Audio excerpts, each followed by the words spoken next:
na-diagnose po ako ng cancer noong January 2024 po.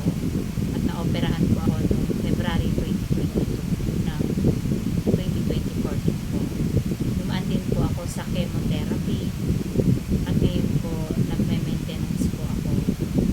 At patuloy pa rin nakikipaglaban sa cancer. At sa awa po ng Diyos, okay naman po ako.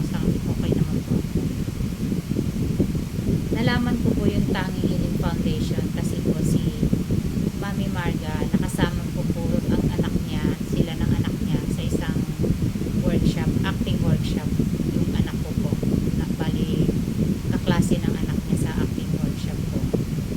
So, kaya nung nalaman ni Mami Marga yung pinagdadaanan ko sa kalusugan ko, invite niya ako na mapasama sa Tanging Healing Foundation. So, yung Tanging Healing Foundation po, napakalaking bagay po yan. Bali, sila po yung tumutulong sa mga batang may cancer din po na nakikipaglaban sa cancer. Kaya, napunta po ako sa Tanging Healing Foundation. Tapos po, yun na rin po yung na-invite na rin po nila ako na sumama sa 702 channel nila. Kung saan, dito po, nag-workshop naman po ako ng singing, ng pagkakanta ko po.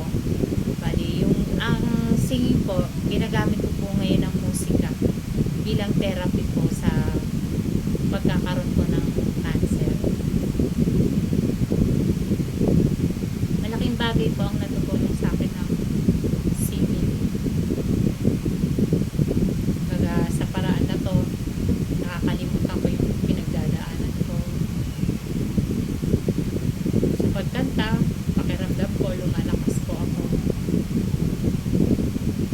Kaya napakalaking bagay po sa akin ito. Kaya nung in-invite po ako nila Mami Marga, talagang bumodit po ako. Kasi, yun, siguro, bonus na lang. Swerte tayo, pero sa ngayon po talaga, ito yung kinakapitan ko. Isa sa kinakapitan ko para po sa pagkipagdigmaan ko sa cancer.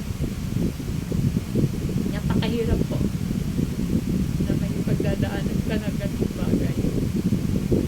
Pero kailangan natin patuloy na lumaban. Kasi meron din tayong anak na iniisip. Magulang na rin ka dyan. Kapit lang kay Lord. Kaya yung mga tao, kagaya kung may pinagdadaan, laban lang po tayo. Dasal po tayo ng dasal.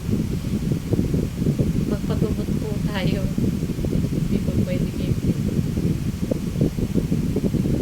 Kaya ito, nandito po ako ngayon sa Tanging Healing Foundation at sa 702 channel. Nagpapasalamat po ako kay Maricar Aragon. Siya po yung aking voice coach.